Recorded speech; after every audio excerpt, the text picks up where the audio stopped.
ये आज हम शुरू करने वाले हैं प्रश्नावली 9.1 कक्षा 10 की हमने सीरीज शुरू कर रखी है। तो आज हम लेकर आए हैं क्वेश्चन नंबर 10 प्रश्नावली 9.1 से। और प्रश्नावली का नाम है त्रिकोणमिति के अनुप्रयोग। तो क्वेश्चन को शुरू करते हैं। क्वेश्चन में आपसे क्या बोलता है, एक 20 मीटर ऊंची सड़क के दोनों ओर आमने सामने समान लंबाई वाले दो खंभे लगे हुए हैं। इन दोनों खंभों के बीच सड़क से एक बिंदु से खंभों के शिखर के उन्नयन कोण क्रमशः 60 डिग्री और 30 डिग्री है। खंभों की ऊंचाई और खंभों से बिंदु की दूरी ज्ञात कीजिए। यानी क्या समझ में आया क्वेश्चन की स्टेटमेंट को पढ़ के? हम यहाँ से ये समझ में आया कि दो खंभे हैं और आमने सामने लगे हैं और जो सड़क के दोनों तरफ लगे हैं और सड़क की चौड़ाई आपको दे रखी है 80 मीटर और खंभे जो है वो समान लंबाई के हैं। भूमि के सड़क के किसी बिंदु से देखने पर उनका जो शिखर का उन्नयन कोण बनता है ना खंभों का, वो एक 30 डिग्री बन रहा है, एक 60 डिग्री बन रहा है। तो इसका डायग्राम भी ड्रॉ करते हैं। तो कुछ ऐसा डायग्राम इसका निकल जाएगा। देखो जो खंभों की ऊंचाई है वो है एक समान, तो इतनी खंभों की ऊंचाई होगी, ठीक है, मान लेते हैं। तो और क्या दिया हुआ है आपको, और आपको सड़क की चौड़ाई, मान लो ये सड़क है और सड़क की चौड़ाई आपको दे रखी है। मान लेते हैं सड़क की चौड़ाई, माना नहीं, हमने ये पहले दिया हुआ है 80 मीटर सड़क की चौड़ाई है। इनके नाम दे देते हैं हम, ये है ए बी और ये है सी डी। क्लियर है यहाँ तक? तो लिख लेते हैं, माना, चलो माना, हमने तो नहीं माना, माना ए बी और सी डी बराबर है क्या है, खंभों की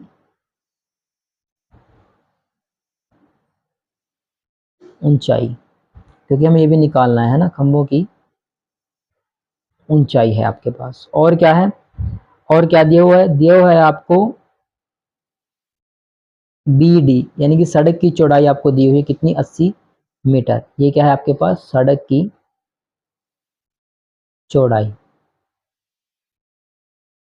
ठीक है, यहां तक क्लियर है? उसके बाद क्या कह रहा है कि किसी एक बिंदु पर, अब देखो बिंदु बीच में तो होगा नहीं सेंटर में, अगर सेंटर में होता तो दोनों समान खंबे की लंबाई समान है तो दोनों का जो कोण था वो बराबर बनता। तो एक मतलब तो क्लियर है कि जो बिंदु है वो बीच सेंटर से या तो इधर होगा या इधर होगा। ठीक है, तो मान लेते हैं वो बिंदु यहाँ पे है आपके पास। ठीक है, यहाँ पे है वो बिंदु और यहाँ से इसके शिखर का जो उन्नयन कोण बन रहा है वो कितना बनेगा, ये आपके पास बन रहा है, एक कोण ये बनेगा और एक कोण यहाँ पे बनेगा। ठीक है, कुछ ऐसा हमारे पास यहाँ पे केस होगा। और इस पॉइंट को, जहाँ वो बिंदु है उसको नाम देते हैं, वो बिंदु है ई आपके पास। ठीक है, ई वो बिंदु है जहाँ से आपका ये उन्नयन कोण बन रहा है। अब एक कोण ये बनेगा और एक कोण ये बनेगा। ठीक है, अब जितना पास जाते जाते हैं उतना कोण बढ़ता जाता है, तो इस कोण का नाम देंगे हम 60 डिग्री और इसका नाम देंगे हम 30 डिग्री। ठीक है, अब हमें निकालना क्या है, एक तो हमें निकालना है खंभों की ऊंचाई और दूसरा निकालना है कि उस बिंदु से खंभे कितनी दूरी पर हैं। ये खंभा कितनी दूरी पे, यानी कि डी कितना है और ई बी कितना है। आपको टोटल डी बी गिवन है, बी डी आपको गिवन है, और मैं लिख देता हूँ बी डी जो आपके पास है वो है D E plus E B के बराबर, वो आपके पास D E plus E B के बराबर, यानी कि आपको D E plus E B दोनों निकालने हैं। क्लियर है यहाँ तक? अब आगे बढ़ते हैं इसके सॉल्यूशन की तरफ। तो देखो यहाँ पे दो समकोण त्रिभुज का निर्माण हो रहा है, एक समकोण त्रिभुज ये सी डी ई और एक है ए बी ई। तो पहले हम इसकी हेल्प से क्या करेंगे, ये लंबाइयाँ निकाल लेंगे। ठीक है, अब देखो थोड़ा सा कॉम्प्लिकेटेड क्वेश्चन लगेगा, ये थोड़ा है भी कॉम्प्लिकेटेड, लेकिन घबराने वाली बात नहीं है, हम आपको करा रहे हैं तो आसानी से आपको समझ में आ जाएगा। अब देखो जो आपको यहाँ पे डाटा दिया हुआ है वो थोड़ा है ना तो आपको ये ए बी पता, अगर आपको ए बी पता होता तो आप आराम से यहाँ पे लंब आपको दिया हो तो आप आधार निकाल लेते। अब यहाँ पे आपको एक पर्टिकुलर इस त्रिभुज का आधार भी नहीं पता, ऐसे ही इसमें ना आपको लंब पता है ना आपको आधार पता है, लेकिन ये टोटल दूरी पता है। और इस दूरी का हमें क्या काम है, ये दूरी तो पूरा सम के बारे में बताती है। तो यहाँ से हम रिलेशन निकालेंगे। ठीक है, एक रिलेशन निकाल के दूसरे त्रिभुज में हम उसका मान रखेंगे।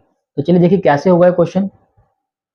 तो सबसे पहले आपने क्या करना है, आपने किसी भी एक त्रिभुज को ले लेना है। तो मैं पहले वही काम करता हूँ, त्रिभुज के नाम ले लेता हूँ। दो त्रिभुज है मेरे पास, ए बी ई, और एक है त्रिभुज सी डी ई।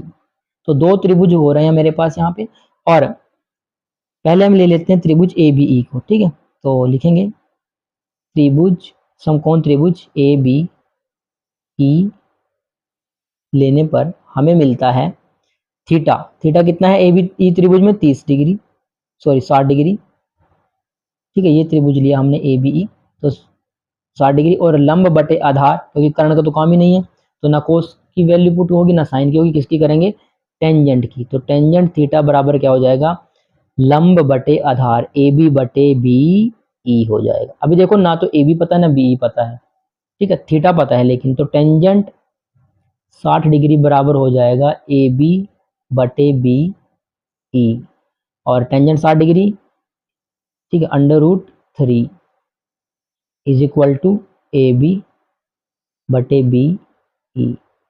अब ध्यान से अगर देखें तो हमें इस क्वेश्चन से एक क्लू, एक ट्रिक मिल जाती है, एक क्लू मिल जाता है, जहां से हम पता कर लेंगे कि रिलेशन कैसे निकलेगा। तो देखो अगर ध्यान से देखें, इस त्रिभुज में और इस त्रिभुज में जो लंब है वो बराबर है, लंब है जो बराबर है। अगर यहां से लंब का हम रिलेशन निकाल दें, ठीक है, लंब का रिलेशन निकाल लें, तो इस लंब में पुट हो जाएगा, क्योंकि ए बी जो है सी डी के बराबर है। तो यहां से मैं ए बी की वैल्यू निकाल लेता हूं, ए बी आपके पास आ जाएगा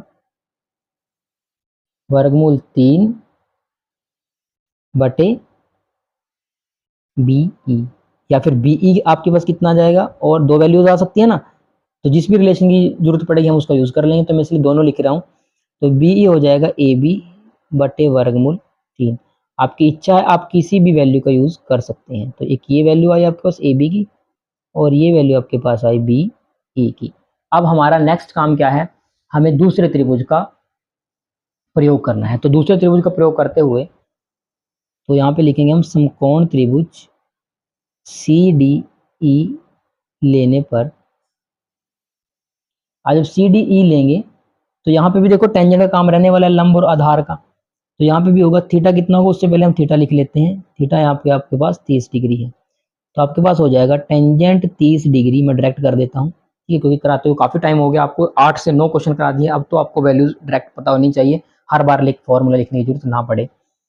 तो टेंजेंट 30 डिग्री आपके पास हो जाएगा लंब बटे आधार, लंब कितना है यहाँ पे सी डी बटे आधार, आधार कितना है आपके पास डी ई, ठीक है। अब टेंजेंट 30 डिग्री का मान 1/√3, और सी डी हमें पता ही नहीं, और ना पता है डी ई, ठीक है। अब आप क्या करोगे, अगर ध्यान से आप यहाँ देखो, तो अब हम यहाँ से सी डी का मान निकाल लेते हैं, ठीक है। तो सी डी हमारे पास हो जाएगा, सी डी बराबर हो जाएगा डी ई बटे √3। अब अगर ध्यान से देखें कि रिलेशन निकाली थी, अगर ध्यान से देखें, जो पोल की लंबाई है, जो खंभों की लंबाइयां हैं वो बराबर हैं, यानी कि सी डी की वैल्यू आप ए बी रख सकते हैं, नहीं रख सकते, है ना, रख सकते हैं, क्योंकि जो पहले बताया था ए बी और सी डी बराबर है, तो यानी कि सी डी को मैं क्या पुट कर सकता हूँ, ए बी पुट कर सकते हैं, ठीक है, बराबर हो जाएगा डी ई बटे √3। और ए बी की वैल्यू आपने अभी निकाली थी, वो कितनी थी, √3 बी ई, तो इसकी जगह रख दो √3 बी ई बराबर आ जाएगा डी ई बटे √3, ठीक है यहाँ तक। अब आगे क्या होगा, आगे देखो, इस डी ई का या बी ई का एक का मान निकाल दो, इसका भी रिलेशन हमें पता है। ये देखो बी डी बराबर था D E plus E B के, ई बी लिखो या बी ई, चलो कन्वीनियंट के लिए मैं आपको बी ई बना देता हूँ यहाँ पे। तो D E plus B E अगर हम निकाल दें, ये रिलेशन में से या तो डी ई का मान निकालो, देखो आपके पास चॉइस है यहाँ पे, चाहे आप बी ई का मान निकालो चाहे डी ई का निकालो, इस रिलेशन में रखना है आपने, ठीक है। तो यहाँ पे हो जाएगा आपके पास डी ई का मान आपके पास आ जाएगा डी ई बराबर, ये हो जाएगा आपके पास √3 गुना में ये √3 और बी ई, यानी कि डी ई की वैल्यू आपके पास आई, डी ई का मान आ गया 3 बी ई के बराबर। अब ये रिलेशन की का यूज़ करेंगे, इसको मैं नाम दे देता हूँ इक्वेशन, समीकरण नंबर स्टार, ठीक है। इस स्टार को यूज़ करो तो हम यूज़ करेंगे बी डी, ये समीकरण का यूज़ करेंगे, बी डी बराबर आपके पास आ जाएगा डी ई प्लस ई या बी ई, तो डी बी का मान पुट कीजिए, तो ये हो जाएगा 3 B E plus B E, और बी डी कितना है 80 मीटर, तो हो जाएगा 3BE प्लस BE 4BE, तो 80 बराबर 4BE, और BE आ जाएगा हमारे पास यहाँ पे 4 एकम 4 और 20, तो BE की मान आ गया 20 मीटर। यानी कि BE क्या था, BE था आपका बिंदु से खंबे के बीच की दूरी। तो एक दूरी आपके पास आ गई 20 मीटर, तो दूसरी दूरी कितनी आ जाएगी, लिख देते हैं। दूसरी दूरी आपके पास आएगी, यहाँ पे पुट करो, ये आ जाएगी, अगर टोटल 80 है तो दूसरी कितनी आ जाएगी, 80 माइनस 20 यानी कि 60 मीटर। तो ये दूरी कितनी आ गई, ये आई 60 मीटर, और ये आ गई आपके पास 20 मीटर। अब बचा क्या निकालना, खंबे की लंबाई। तो खंबे की लंबाई कितनी होगी भाई, खंबे की ऊंचाई, अभी एक रिलेशन निकाला था लास्ट टाइम, ए बी बराबर वर्गमूल 3BE। तो यहाँ पे ए बी, और ए बी क्या है, खंबे की लंबाई, ए बी बराबर वर्गमूल 3BE, और BE का मान अभी निकाला है 20 मीटर। तो ए बी आपके पास हो जाएगा 20 वर्गमूल 3 मीटर। तो ये खंबे की ऊंचाई होगी, और जितने इस खंबे के उतनी ही इस खंबे की, तो हम लिख सकते हैं ए बी बराबर CD। तो अतः आपने निकाल दिया खंबे की ऊंचाइयां और दो बिंदु से दोनों तरफ के खंभों की दूरी। तो एक जो बिंदु E है वो B खंबे से 20 मीटर की दूरी पर होगा, और D खंबे से CD खंबे से 60 मीटर की दूरी पर होगा। तो इस तरह से क्वेश्चन होगा। बोर्ड एग्जाम में बहुत बार ये क्वेश्चन पूछा जाता है, तो इसलिए आप इसको ध्यान से करेंगे, वेरी वेरी वेरी इंपॉर्टेंट समझ के आप इसको करेंगे। क्या, वेरी वेरी वेरी इंपॉर्टेंट, ठीक है, वेरी वेरी इंपॉर्टेंट आपके पास ये क्वेश्चन बन जाता है भाई। तो इसको अच्छे से ध्यान से करेंगे, करके देखेंगे, प्रैक्टिस करेंगे। और मैं तो ये कहना चाहूँगा कि आप एक बार वीडियो को देख के उसकी प्रैक्टिस जरूर किया करें क्वेश्चन की, ताकि वो क्वेश्चन आपको अच्छे से याद रहे और फाइनल एग्जाम में आप बेटर परफॉर्म कर पाओ। तो आज के लिए इतना ही, मिलते हैं अगले क्वेश्चन में, क्वेश्चन नंबर 11 में। तब तक के लिए जुड़े रहें एवी कोचिंग क्लासेस के साथ, पढ़ाई करते रहें। All the very best.